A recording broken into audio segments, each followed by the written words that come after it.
Hi, ladies and gentlemen. Eddie Marcus here again. You know, I used to wonder what happened Cain and Abel. One of them ended up killing the other. I know the story tells us that one of them was serving the people, the other serving God, and when they were giving up their gifts, one accepted, another not, creating anger, animosity. But what they really were trying to say is that what you saw between Cain and Abel is the same animosity that was expressed between Adam and Eve. You saw two people, two different personalities that were not jiving that good, and it was reflected in those kids, and it ended up causing the death between them. And that is the same thing that's happening today. And I use this because I want you to know that our responsibility to God is an individual thing. Now, when they say all of us over here, we the mega churches, so we must be going to heaven. No, you can have mega churches, and you'll be lucky if you get one person out there that understands God or can serve the people to the extent that God got the blessing. No, I remember when I've been married twice. My first marriage lasted 10 years. Back in those days when I was young, I wanted to be on top of the world, a movie star. I wanted money and fame and nice rides and doing anything I want to do because I gave it last money people. But I took a different path and I got married early and decided to do something else for a while. Make a long story short, I ended up getting a divorce.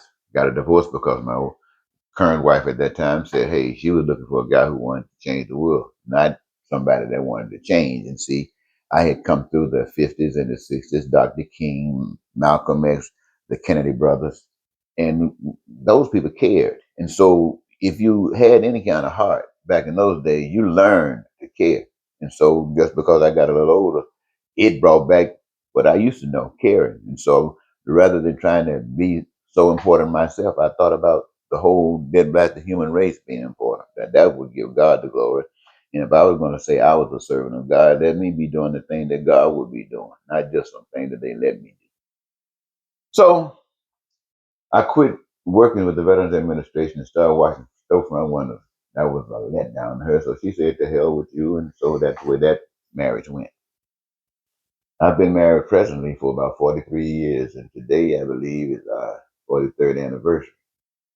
Um, I remember when early days, maybe 4 years into our marriage in Minnesota, one of my plans were to go to up on the state capitol, and that was going to be my protest. You know, having gone to prison and gone to jail and stuff like this, because I mean, I'm serious.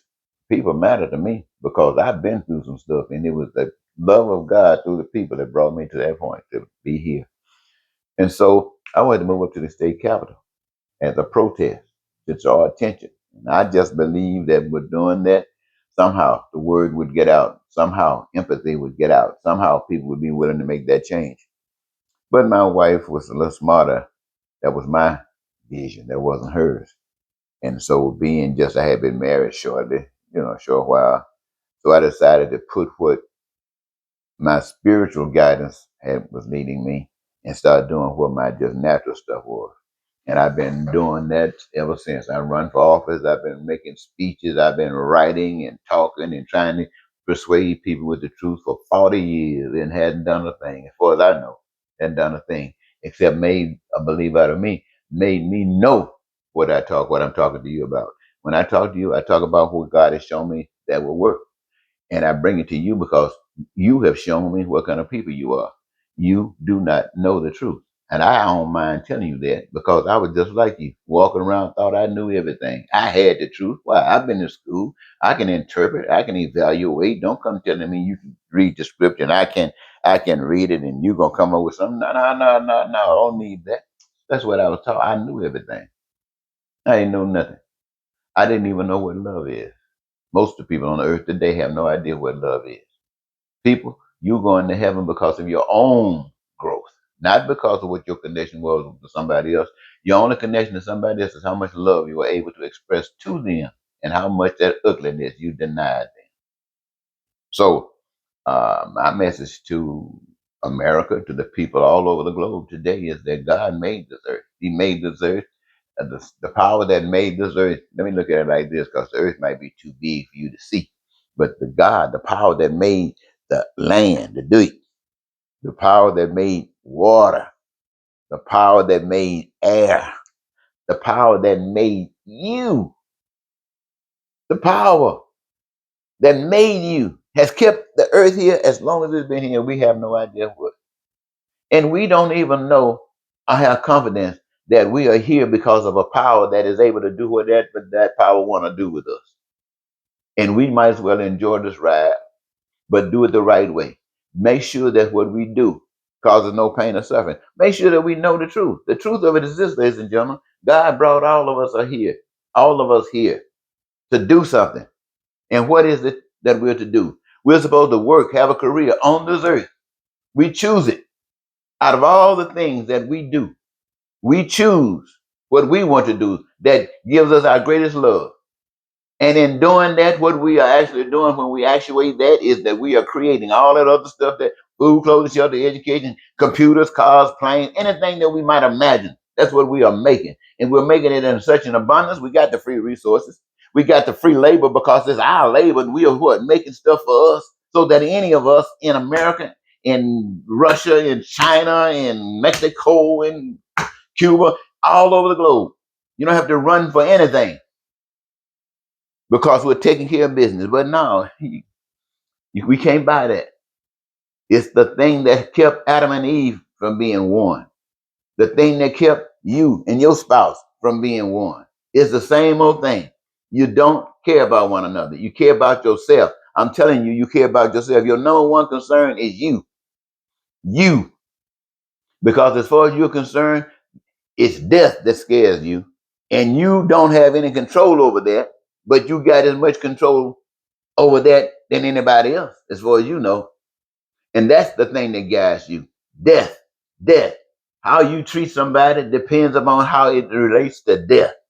How you carry yourself in this world depends upon how it is related to death. And if death was mixed up with it, you turn your back on your husband, you turn your back on your wife, you turn your back on your mother, you turn your back on your father, you turn your back on your children, depending upon how death was connected with it. But love wouldn't. Love had no question. Love, what? No question for love. That way you can have your dreams, live them, needs, wants, and desires. Not ever have to worry about some got, some don't. Lying, cheating, hating, racism, bigotry. All of that stuff is. Now they want you to say that's from white folks, but that's not from white folks. White folks were tools. Black folks were tools, and other people have been tools. Used by evil, just like everybody else. And if anybody come over here and start talking about heaven on earth, it's because you're going to change and you're going to be like God wants you. And I'm going to tell you, you are not, we as people are not like God wants us. I don't care how much of your church. I don't care what church you belong to. I don't care what the robes you wear. I don't care how many fasts you take. We are not like God wants us to be.